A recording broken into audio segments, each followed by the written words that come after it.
মুভির প্রথমেই আমাদেরকে কালো পোশাক পরা কিছু লোককে দেখানো হয় যারা অস্ত্রশস্ত্র নিয়ে রেডি হচ্ছিল তারা একটা মিশনে যাওয়ার জন্য। আর তারা মিশনের নাম রেখেছে দ্য অপারেশন ব্ল্যাক আপ। এই লোকগুলো প্রথমেই অপারেশন চালায় বৈদ্যুতিক গ্রিড এবং তারা পুরো শহরের ইলেকট্রিসিটি বন্ধ করে দেয়। এরপরেই তারা বিভিন্ন ব্যাংক, মিউজিয়াম এবং জুয়েলারির দোকান লুট করে। এরপরে আমাদেরকে দেখানো হয় ক্রাইম রিপোর্টার ল্যানি ডিসোজাকে, যে কিনা তার কাজ সেরে বাসায় এসেছে এবং তার ওয়াইফ রশনি ডিসুজাকে দেখা যায় তাকে দরজা খুলে দিতে। ল্যানি ডিসুজা অনেক দুষ্টুমি করে কথা বলছিল এবং তার ওয়াইফ হুট করেই দরজা বন্ধ করে দেয় এবং কিছুক্ষণ পর দরজা নিজে নিজে খুলে দেয়। ঘরে ঢোকার পরে তারা দুজন অনেক দুষ্টুমিষ্টি কথা বলছিল এবং ল্যানি ডিসুজার ওয়াইফ রশনি তাকে বলে, তুমি যাও ফ্রেশ হয়ে নাও আর আমি ততক্ষণে রান্নাটা সেরে। ল্যানি গোসল করতে গেলে একটু পরেই কারেন্ট চলে যায়। ল্যানি গোসল করে বেরোলে তার ওয়াইফ বলে, নিচে গিয়ে কিছু আন্ডা পাও নিয়ে আসো, কারণ আমাদের ডালগুলা জ্বলে গেছে। ল্যানি বের হয়ে দেখে তার পুরো সোসাইটিতেই কারেন্ট নেই এবং মোবাইলের নেটওয়ার্কও কাজ করছে না। কার নিয়ে কিছু দূর যেতেই ল্যানি তার বন্ধু রবি সাক্সেনাকে দেখতে পায়। রবি ল্যানিকে জানায় সে তার বাবার রিপোর্ট নিতে এখানে এসেছে, তাই ল্যানি তাকে ড্রপ করে দেয় তার বাসায়। রবিকে ড্রপ করে দিতে দিতেই সেখানে বৃষ্টি আরম্ভ হয়ে যায়, তাই ল্যানি তাড়াহুড়ো করে সেখান থেকে বেরিয়ে পড়ে। ফেরার পথে ল্যানির সাথে একটা গাড়ির দুর্ঘটনা হয়ে যায়। সাইড করে গাড়ি থামিয়ে ল্যানি ওই গাড়িটির দিকে যায়। দেখা যায় গাড়িটি মাঝ রাস্তায় উল্টে পড়ে আছে। গাড়ির দরজা খোলার সাথে সাথেই সেখানে ওই কালো ড্রেস পরা লোকগুলোকে দেখা যায়, যাদেরকে মুভির শুরুর দিকে দেখানো হয়েছিল। লোকগুলো সবাই তাদের স্বর্ণ অলংকার এবং টাকা পয়সা নিয়ে মৃত অবস্থায় পড়ে আছে। তাদের কেউই আর জীবিত নেই। আসলে তাদের টিমের একজন সম্পূর্ণ টাকা পয়সা এবং অলংকার নিয়ে পালিয়ে যেতে চেয়েছিল। এই নিয়ে তাদের মধ্যে মারামারি হয় এবং একজন আরেকজনকে খুন করে ফেলে। পুরো রোড ফাঁকা ছিল, আশেপাশে কেউই ছিল না। আর এদিকে সবাই এই দেখে আমাদের ল্যান্ড লোভে পড়ে যায় এবং তাদেরই একটা ব্ল্যাক বক্স নিয়ে তার গাড়ির ডিক্কিতে করে সেখান থেকে চলে যায়। যাওয়ার পথে ল্যানি অনেক বেশি এক্সাইটেড ছিল এবং সে গাড়ি অনেক স্পিডে চালাচ্ছিল। হুট করেই তার গাড়ির সামনে একটা লোক এসে পড়ে এবং তাদের আবারও অ্যাক্সিডেন্ট হয়ে যায়। ততক্ষণে সেখানে কারেন্ট চলে আসায় অনেক লোক জড়ো হয়ে যায়। তখনই সেখানে একজন মদখোর লোক এসে ল্যানির সাথে অনেক খারাপ ব্যবহার করে এবং পুলিশের ভয় দেখাতে থাকে। তখন ল্যানি বলে, আপনি আমাকে ভয় না দেখিয়ে এই লোকটাকে আমার গাড়িতে তোলার সাহায্য করুন, আমি তাকে হসপিটালে নিয়ে যেতে চাই।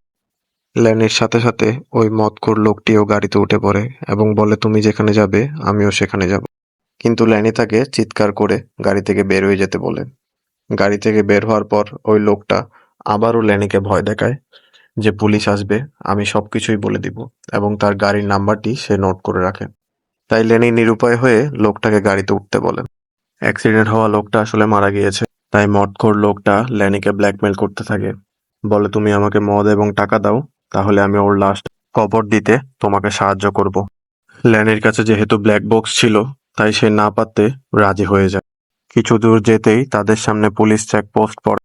তাই মদখোর লোকটি পেছনের লাশটাকে এমনভাবে সেট করে যাতে মনে হয় সে বসে বসে ঘুমিয়ে গেছে। আর সেই চেকপোস্টে ডিউটিরত অফিসার ছিল ইন্সপেক্টর পাটিল। তখনই আমাদেরকে ফ্ল্যাশব্যাকে নিয়ে আজকের দিনের বিকালের দিকে একটা ঘটনা দেখানো হয়, যেখানে ল্যানি এবং ইন্সপেক্টর পাটিল বসে কথা বলছিল। ল্যানি আসলে এখানে ছদ্মবেশে এসে ইন্সপেক্টর পাতিলের সাথে একটা ডিলে যাচ্ছিল। আপনাদেরকে আগেই বলেছিলাম ল্যানি একজন ক্রাইম রিপোর্টার এবং সে স্পাই ক্যামেরা দিয়ে এভাবে বিভিন্ন মানুষের সাথে লেনদেনের ভিডিও বানিয়ে সেটা তার চ্যানেলে আপলোড দিয়ে দেয়।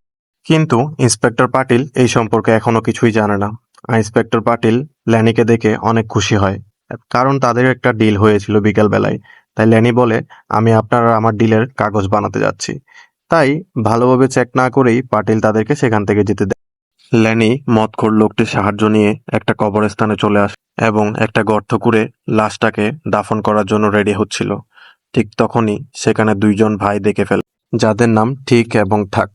আবারও আমাদেরকে ফ্ল্যাশব্যাকে পুলিশ স্টেশন নিয়ে যাওয়া হয়। যখন ল্যানি ইন্সপেক্টর পাটিলের ভিডিও বানাচ্ছিল, তখন পুলিশ স্টেশনে ঠিক এবং ঠাকও ছিল। আসলে তারা দুইজন চুরি করে, তাই পুলিশ স্টেশনে তাদেরকে ধরে তাদের মামা বকাঝকা করছিল। বকা শুনে যাওয়ার সময় ঠিক এবং ঠাক ল্যানির ব্যাগ থেকে ল্যানির ক্যামেরাটা চুরি করে নেয়। এই ক্যামেরা দিয়েই ল্যানি ইন্সপেক্টর পাটিলের ভিডিও করেছিল। আর ঠিক এবং ঠাক সেটা চুরি করে একটা দোকানে সেল করে দিয়ে ওই টাকা দিয়ে নেশা করতে কবরস্থানে গিয়েছিল। ক্যামেরা চুরি হয়ে যাওয়ার ব্যাপারে ল্যানি এখনো কিছুই জানে না। এদিকে ঠিক এবং টাক তাদেরকে ব্ল্যাকমেল করছিল। তাই ওই মদখোর লোকটি বলে, তোমরা আমাদেরকে সাহায্য করো এই লাশটিকে কবর দিতে, আমরা তোমাদেরকে টাকা দিই। তারা চারজন মিলে কবর করতে শুরু করলেই সেখানে বৃষ্টি আরম্ভ হয়ে যায়। তাই তাড়াহুড়া করে তারা লোকটিকে কবর দিতে নিয়ে আসে। যেই কিনা লোকটাকে কবরে রাখতে যাবে, ঠিক তখনই সে জীবিত হয়ে ওঠে এবং তারা সবাই ভয় পেয়ে সে জায়গাটা ছেড়ে পালিয়ে যায়। আসলে লোকটা মাথায় ব্যথা পাওয়ার কারণে সেন্স হারিয়ে বসেছিল। আর এই সব কিছুর গোপনে ছবি ধারণ করছিল ডিটেকটিভ অরবিন্দ। এই ডিটেকটিভ অরবিন্দ আসলে ক্রাইম রিপোর্টার ল্যানির পিছনে লেগেছে। সে যেখানে যেখানে যাচ্ছে, অরবিন্দ সেখানে সেখানে যাচ্ছে এবং সবকিছুর ছবি এবং প্রমাণ নিচ্ছে। কিছু দূর গিয়ে একটা রেস্টুরেন্টে ল্যানি গাড়ি দাঁড় করিয়ে সবাইকে বলে, তোমরা সবাই এবার গাড়ি থেকে নেমে যাও। যেহেতু লোকটা জীবিত, তাহলে এখানে কোনো কিছুরই দরকার নাই, কোনো ডিলই হবে না, সবই বন্ধ। তখনই পেছন থেকে ঠিক এবং টাক বলতে থাকে যে, ঠিক আছে, আমাদেরকে তাহলে থানার সামনে নামিয়ে দাও। ক্রাইম তো হয়েছে, সে মরুক আর না মরুক, তুমি একটা জীবন্ত মানুষকে কবর দিতে নিয়ে গিয়েছিলে, এটাই আমরা বলবো পুলিশকে। তখনই ল্যানিকে তার অফিসের বস কল করে এবং বলে, একটা হসপিটালে এক্স-এমএলএ আন্দোলন করছে, তুমি যাও সেটা কাভার করে আনো। বসের কল কাটতে কাটতেই ল্যানির ওয়াইফ রশনিও তাকে কল করে, কিন্তু তখনই তার ফোন বন্ধ হয়ে যায়। এরপর ল্যানি সবাইকে নিয়ে ওই হসপিটালে যায় ওই আন্দোলনটা কাভার করার জন্য। হসপিটালে পৌঁছানোর পর ল্যানি কাভার করার জন্য তার ব্যাগে হাত দিলেই সে অনেক খোঁজাখুঁজির পরও তার ক্যামেরাটি পায় না। আর এই সেই এক্স-এমএলএ, যার নাম অনিতা নায়েক। তাদেরকে ফ্ল্যাশব্যাকে 1 মাস আগের একটা ঘটনা দেখানো হয়, যেখানে অনিতা নায়েকের কাছে আমাদের ক্রাইম রিপোর্টার ল্যানি গিয়েছিল একটা হোটেলের ডিল নিয়ে। সে জানায়, আমাকে এই বস্তিটি খালি করে দাও, আমি সেখানে একটা 7 স্টার হোটেল বানাবো। এবং অনিতা নায়েক বলে, ঠিক আছে, তাহলে তুমি আমাকে 10 কোটি টাকা দাও, আমি বস্তি খালি করে দিব। আর এই ভিডিও সে তার চ্যানেলে আপলোড করে দেয় এবং বাধ্য হয়ে অনিতা নায়েককে তার পদ থেকে সরে যেতে হয়। সিন আবার প্রেজেন্টে চলে আসে। ক্যামেরার জন্য ল্যানিকে এভাবে ছটফট করতে দেখে ঠিক এবং টাক তাকে সত্যিটা জানিয়ে দেয়। তারা বলে, আমরা আপনার ক্যামেরাটি চুরি করেছিলাম এবং সাইদ ভাইয়ের দোকানে গিয়ে সেটা সেল করে দেই। আর এই জন্য ল্যানি ঠিক এবং টাকের উপর অনেক রাগান্বিত হয়ে যায়। এমএলএ তাদেরকে মারার জন্য লোক পাঠালে ঠিক এবং টাক গিয়ে ইলেকট্রিসিটি বন্ধ করে দেয় এবং সবার মানিব্যাগ থেকে টাকা চুরি করতে থাকে। এদিকে ল্যানিকে দেখা যায় ওই মদখোর লোকটাকে কোনো মতে বাঁচিয়ে সেখান থেকে নিয়ে যায়। আর এমএলএ আবারও জুতা হাতে ক্যামেরার সামনে ধরা পড়ে। এসব করে তারা সেখান থেকে হাসতে হাসতে বেরিয়ে যায় এবং গিয়ে পৌঁছায় সায়েদ ভাইয়ের দোকানে, যার কাছে ঠিক এবং টাক মিলে ল্যানির ক্যামেরাটা বিক্রি করেছে। সায়েদ ভাই আসার পরে ল্যানির হাতে ক্যামেরা দেওয়ার আগে একটা 10,000 টাকার রসিদ ধরিয়ে দেয়, বলে ক্যামেরাটা নিতে হলে আগে 10,000 টাকা পেইড করতে হবে। কিন্তু ল্যানি তার মানিব্যাগটি কোথাও খুঁজে পাচ্ছিল না। এর জন্য সে টিক এবং টাককে সন্দেহ করে, কিন্তু তারা বলে তারা এটা চুরি করলে দোকানে কেন নিয়ে আস। আসলে ল্যানি তার মানিব্যাগটা ঘরেই ভুলে ফেলে এসেছিল। তাই ল্যানি বাধ্য হয়ে সাইদ ভাইকে তার ঘড়িটি জমা দেয়, বলে, আপনি আমাকে ক্যামেরাটা দিন, আমি আগামীকাল এসে ঘড়িটি ছাড়িয়ে নিয়ে যাব। সাইদ ভাইও ঘড়িটি নিয়ে তাকে ক্যামেরাটি ফেরত দেয় এবং সাথে সাথেই সেখান থেকে চলে যায়। কিন্তু ল্যানি ক্যামেরা অন করতেই দেখে ক্যামেরাতে কোনো মেমোরি কার্ডই নেই। অনেকক্ষণ দৌড়ানোর পরও সাইদ ভাইকে না পাওয়ায় ল্যানি মাটিতে শুয়ে কান্না করতে থাকে। যেই তারা গাড়িতে বসে গাড়ি স্টার্ট দিতে যাবে, কিন্তু ফুয়েল কমের কারণে গাড়ি স্টার্ট নিচ্ছিল না। তখনই তাদের সামনে আরেকটি গাড়ি এসে দাঁড়ায় এবং ওই গাড়িটা থেকে একটা সুন্দরী মেয়ে নেমে এসে ল্যানিকে বলে, আপনি কি আমাকে একটু ড্রপ দিতে পারবেন, আমার গাড়িটা নষ্ট হয়ে গিয়েছে এবং আশেপাশে কোনো গ্যারেজও নেই। কিন্তু ল্যানি বলে, সরি ম্যাম, আমাদের গাড়িতে জায়গাও নেই এবং গাড়ির ফুয়েলও একদম শেষের পথে। এই মেয়েটির নাম শ্রুতি মেহরা। মেয়েটি বলে, ঠিক আছে, তাহলে বাদ দেন। কিন্তু পেছন থেকে ঠিক ভাই বের হয়ে বলে, আরে না ম্যাম, সমস্যা নাই, আপনি বসতে পারেন। আর তখনই বাধ্য হয়ে তাকে গাড়িতে নিতে হয়। এই মেয়েটিকে কি করে এবং কেন তাদের গাড়িতে উঠেছে সেটা আমরা মুভির লাস্টের দিকে জানতে পারবো। কিছু দূর যাওয়ার পরেই ওই মদখোর লোকটা ল্যানিকে আবারও মদের কথা বলতে থাকে। তাই সে রাগ করে একটা মদের দোকানের সামনে দাঁড়িয়ে বলে, এই দেখো, মদের দোকান বন্ধ, আজকে ড্রাই ডে। এবং সেই বলে সে গাড়ি থেকে নেমে প্রস্রাব করার জন্য বাইরে যায়। আর এদিকে মদখোর লোকটা এবং ঠিকঠাক মিলে গাড়ির চাবি চুরি করে এবং মাস্টার কি এর মাধ্যমে দোকানে তালা খুলে দোকানে প্রবেশ করে এবং যার যে মদ পছন্দ সেটাই তারা ব্যাগে ভরতে থাকে। অন্যদিকে চুরির খবর পাওয়ায় পুলিশ সেখানে আসতে থাকে। পুলিশের আওয়াজ শুনে ল্যানি সেখানে দৌড়ে যেতে দেখে তারা সবাই দোকানে লুটপাট করছিল এবং তাড়াতাড়ি সবাইকে নিয়ে সেখান থেকে রওনা দেয়। অনেকক্ষণ ফলো করার পরও তাদেরকে ধরতে না পারায় বাধ্য হয়ে পুলিশ তাদের উপর ফায়ারিং শুরু করে। পুলিশ কয়েক রাউন্ড ফায়ার করতেই ল্যানিদের গাড়ি থেকে দেখা যায় ওই মদখোর লোকটি একটা গোল্ডেন রিভলভার দিয়ে উল্টো পুলিশের উপরই ফায়ার করতে থাকে এবং গুলি গিয়ে লাগে পুলিশের কানে। এসব দেখে কারের সবাই অবাক হয়ে যায়। কারে থাকা শ্রুতি মেহরা মেয়েটি গানের দিকে তাকিয়ে অনেক ভয় পেতে থাকে এবং কান্না করে ল্যানিকে বলতে থাকে, প্লিজ আমাকে গাড়ি থেকে নামিয়ে দিন। একটু রিল্যাক্স হয়ে শ্রুতি মেসেজে কার সাথে জানি কথা বলছিল এবং ল্যানিকে বলে, তুমি লেফটে যাও, আমি একটা শর্টকাট চিনি। এবং ল্যানিও লেফটের দিকে নিয়ে যায়। আর সেই রোডেই দেখা যায় ডিটেকটিভ আরভিন দাঁড়িয়ে আছে এবং সে রশি দিয়ে টেনে দুইটা ড্রাম রাস্তার মাঝামাঝি করে রাখে এবং ওই ড্রামগুলোর সাথে পুলিশের গাড়িটি অ্যাক্সিডেন্ট হয়ে যায়। পুলিশের অ্যাক্সিডেন্ট করে দিয়ে ডিটেকটিভ আরভিন সেখান থেকে তার বাইক নিয়ে কেটে পড়ে। পুলিশ থেকে অনেকটা দূরে এসে ল্যানি তার গাড়ি দাঁড় করে। কার দাঁড় করাতেই শ্রুতি মেয়েরা বারবার করে বলতে থাকে, প্লিজ আমাকে যেতে দাও, আমি জানতাম না তোমাদের সাথে আজগর ভাই আছে। এবং ঠিকঠাককে ধাক্কা দিয়ে সে গাড়ি থেকে নেমে পড়ে। তখনই ল্যানি গাড়ি থেকে বের হয়ে জিজ্ঞেস করে, কি বলছো আবুল তাবুল, কোন আজগর ভাই, কে আজগর ভাই? তখনই শ্রুতি তাদেরকে জানায়, গাড়িতে যে ব্যক্তিটা বসে আছে এটা নর্মাল কোনো মানুষ না, উনি মোস্ট ওয়ান্টেড ক্রিমিনাল আজগর ভাই, যিনি তার গোল্ডেন রিভলভার দিয়ে প্রায় 100 জনের মার্ডার করেছে। 14 বছর ধরে তার কোনো খোঁজ খবর ছিল না। আর তখনই আমাদেরকে ফ্ল্যাশব্যাকে নিয়ে যাওয়া হয় এবং আমরা দেখতে পাই ওই মদখোর লোকটি অর্থাৎ আজগর ভাই আসলেই তার গোল্ডেন রিভলভার দিয়ে মানুষদেরকে খুন করছে। সে ওই এলাকার অনেক বড় ডন ছিল। শ্রুতি ছোটবেলায় তাকে এই গোল্ডেন রিভলভার দিয়ে একটা লোককে হত্যা করতে দেখেছে, তাই তার স্পষ্ট সবকিছু মনে আছে। এসব শোনার পর ঠিকঠাক এবং লেনি কি করবে বুঝতে পারছিল না, কারণ শ্রুতি তাদেরকে জানায়, আমরা আজগর ভাইকে এভাবে রেখে যেতে পারবো না। উনি আমাদের চেহারা দেখে ফেলেছে, উনি আমাদের এক একজনকে খুঁজে খুঁজে মেরে ফেলবে। আর এইদিকে আজগর ভাই অনেক বেশি ড্রিঙ্কস করে ফেলাতে সে গাড়ির মধ্যেই নেশাগ্রস্ত হয়ে ঘুমিয়ে পড়ে। তখন শ্রুতি বলে, আমাদের আজগর ভাইকে পুলিশকে দিয়ে দেওয়া উচিত। কিন্তু পাশ থেকে ঠাক বলে ওঠে, আমাদের এই আজগরকে নিয়ে মুগিল আন্নার কাছে যাওয়া উচিত। মুগিল আন্না আমাদেরকে অনেক টাকা দিবে, কারণ মুগিল আন্না এই আজগরকে অনেক বছর ধরে খুঁজছে।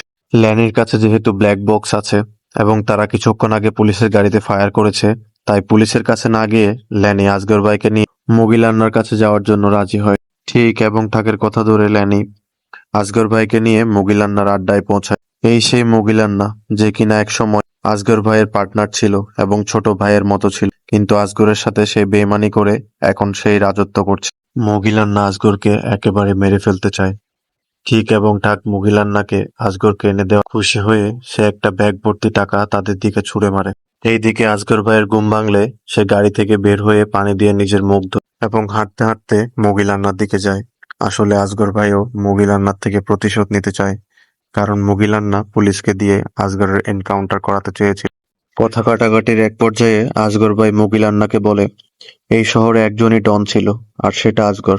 আমি ছিলাম, আমি থাকব। তখনই মুগিল আন্না গরম হয়ে বলে, এখানে উপস্থিত যারা যারা আছে সবাইকে তোমরা খুন কর।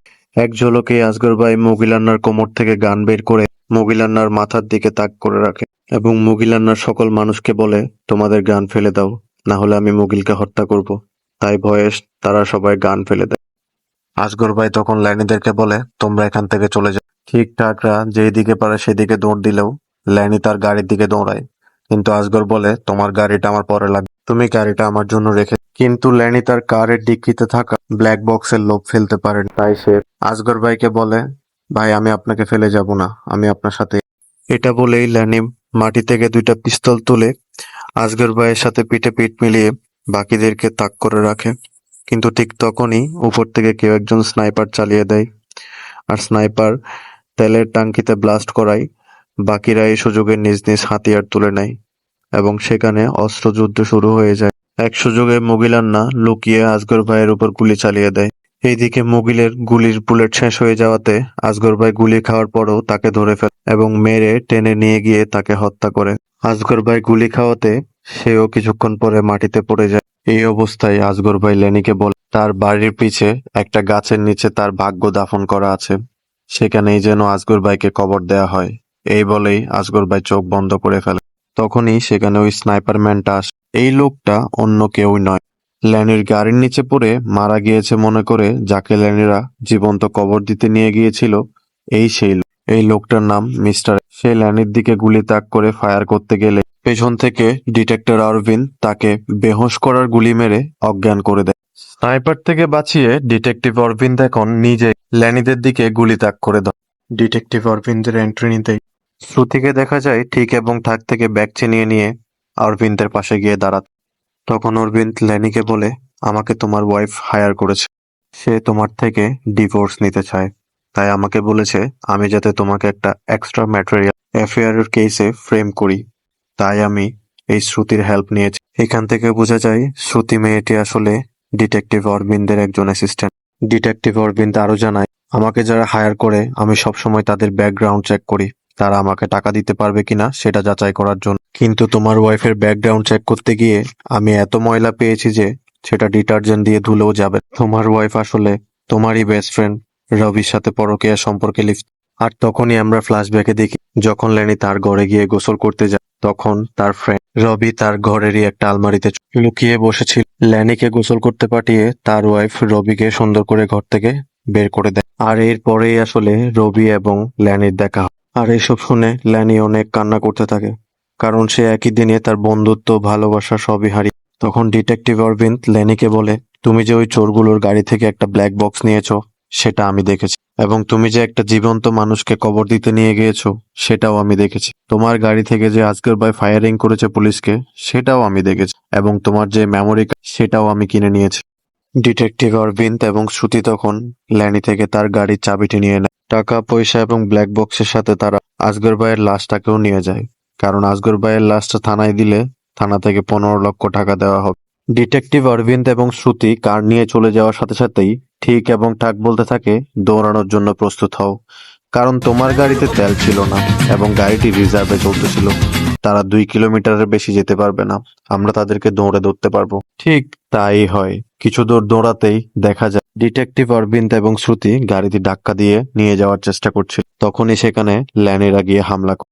মারামারির এক পর্যায়ে ডিটেকটিভ অরবিন্দ তার হাতে থাকা বেহোশ করে দেওয়ার গানটা চালিয়ে দেয় এবং সেটা গিয়ে লাগে শ্রুতির গায়ে। শ্রুতি সেখানেই অজ্ঞান হয়ে পড়ে যায়। অরবিন্দ আর ল্যানির তুমুল মারামারি হয় এবং মারামারির এক পর্যায়ে ল্যানি অরবিন্দকে গুলি মেরে দেয়।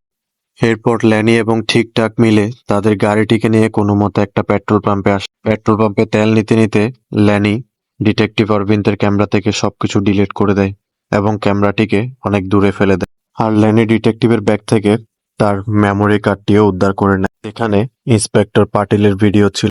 গাড়িতে তেল নেওয়া শেষ হলে তারা গাড়ি চালিয়ে অনেক দূরে একটা মাঠে চলে আসে। আসগর ভাইয়ের লাশ তখনও গাড়িতে ছিল। সেখানে এসে তারা ব্ল্যাক বক্সটি বের করে সেটা খুলে অনেক এক্সাইটেড হয়ে ব্ল্যাক বক্স খোলার পরে তারা সেখানে দেখে ব্ল্যাক বক্সে সবগুলো অস্ত্র, কোনো টাকা পয়সা বা জুয়েলারি ছিল না। সবকিছু হারিয়ে এবার যখন ব্ল্যাক বক্সেও কিছু ছিল না, ল্যানি তখন অনেক ভেঙে পড়ে এবং মন খারাপ করে গাড়িতে থাকা ঠিক এবং ঠাকের টাকার ব্যাগ এবং তাদের মত তাদেরকে বুঝিয়ে দিয়ে আসগর ভাইয়ের লাশটিকে নিয়ে আসগর ভাইয়ের দেওয়া ঠিকানায় চলে যায়। ল্যানি কিছু না পেলেও সে মৃত আসগর ভাইয়ের শেষ ইচ্ছাটি পূরণ করতে চায়। আসগর ভাই তাকে যে জায়গায় কবর দিতে বলেছিল সেই জায়গায় কিছু দূর গর্ত করার পরেই ল্যানি একটা বক্স খুঁজে পায়। সে এক্সাইটেড হয়ে বক্সটা গর্ত থেকে বের করে খোলার পর দেখে বক্স ভর্তি সবগুলো সোনার বার। এই জন্যই হয়তো আসগর ভাই তাকে বলেছিল ওই জায়গায় আমার কিসমত দাফন করা আছে। তখনই উপর থেকে কিছু ছেলে ল্যানিকে এই অবস্থায় দেখে ফেলে। তাই আসগর ভাইকে দাফন না করেই ল্যানি বক্সটা নিয়ে সেখান থেকে পালিয়ে যায়। সেখান থেকে পালিয়ে ল্যানি তার বাসার দিকে আসে। ল্যানি বাসায় আসতেই দরজা খুলে তার ওয়াইফ রশনি তাকে জড়িয়ে ধরে এবং ভিতরে যেতেই দেখা যায় সেখানে তার বন্ধু রবি সাকসেনাও ছিল। কিন্তু রবিকে দেখে এইবার ল্যানি একদমই সারপ্রাইজ ছিল। রবি তাকে জানায়, তোকে কাল রাত থেকে খুঁজে পাওয়া যাচ্ছে না, তাই ভাবি আমাকে কল দিয়েছে, সেজন্য আমি এখানে এসেছি। রশনি এবং রবি বারবার করে ল্যানিকে জিজ্ঞেস করছিল তুমি ঠিক আছো। ল্যানি তাদের কোনো কথারই উত্তর দেয় না। ফ্রিজ থেকে একটা ডেজার্ট বের করে খেতে খেতে ল্যানি তাদেরকে বলে 3, 2, 1। ধুম করে সেখানে ইন্সপেক্টর পাটিল হাজির হয়। ইন্সপেক্টর পাটিল এসে রশনি এবং রবিকে অস্ত্র পাচার মামলায় গ্রেফতার করে নেয়। রবি আর রশনি কিছুই বুঝতে পারে না। তারা ল্যানির কাছে রিকোয়েস্ট করতে থাকে সে যেন তাদেরকে পুলিশ থেকে বাঁচায়, কিন্তু ল্যানি সব দেখেও না দেখার ভান করে থাকে। আসলে ল্যানি বাসায় আসার আগে ইন্সপেক্টর পাটিলের সাথে দেখা করে এবং তার মেমোরি কার্ডটি দেখিয়ে বলে, তুমি যদি আমার বউ এবং আমার বন্ধুকে এই গুলির কেসে ফাঁসাও তাহলে আমি তোমার এই ভিডিওটি ডিলিট করে দিব। ল্যানি সবগুলো অস্ত্র রবি সেক্সেনার গাড়িতে রেখে এসেছিল। রবির সাথে পুলিশ রশনিকেও গ্রেপ্তার করে, কারণ রশনির ফিঙ্গারপ্রিন্ট এবং কন্ট্যাক্ট পাওয়া গিয়েছে। এটা বলেই ইন্সপেক্টর পাটিল রবি এবং রশনিকে ধরে নিয়ে যায়, আর ল্যানিও তার কথা মতো ইন্সপেক্টর পাটিলের সেই মেমোরি কার্ডটি ভেঙে ফেলে। সবাইকে বিদায় করে ল্যানি এবার তার গোল্ডের বারগুলো নিয়ে অনেক হ্যাপি। আর অন্যদিকে দেখা যায় আসগর ভাইকে ওই ছেলেগুলা চিকিৎসা করছে এবং আসগর ভাই জীবিত আছে। একজন মৃত্যুর সাথে লড়াই করে চোখ খুলেছে, আরেকজন স্বর্ণ নিয়ে ঘুমোতে যাচ্ছে। অন্যদিকে দেখা যায় ওই অজ্ঞান স্নাইপারম্যানকে কিছু লোক হসপিটালে নিয়ে গিয়েছে। এই স্নাইপারম্যানটাকে আসলে XML আনিতা নাইক হায়ার করেছিল ক্রাইম রিপোর্টার ল্যানিকে মারার জন্য। আর এই স্নাইপারম্যান তার কোনো মিশনে ফেল হলে সে তার একটি আঙ্গুল কেটে ফেলে। একদিকে আসগর ভাই, অন্যদিকে স্নাইপারম্যান, দুজনেই জীবিত। ল্যানির এবার কি হবে সেটা দেখতে হলে আপনাদেরও আমার মতো অপেক্ষা করতে হবে দ্বিতীয় পর্বের জন্য। ততক্ষণের জন্য সবাইকে ধন্যবাদ। আসসালামু আলাইকুম। মুভিটির এক্সপ্লেন কেমন লেগেছে কমেন্ট করে জানাবেন।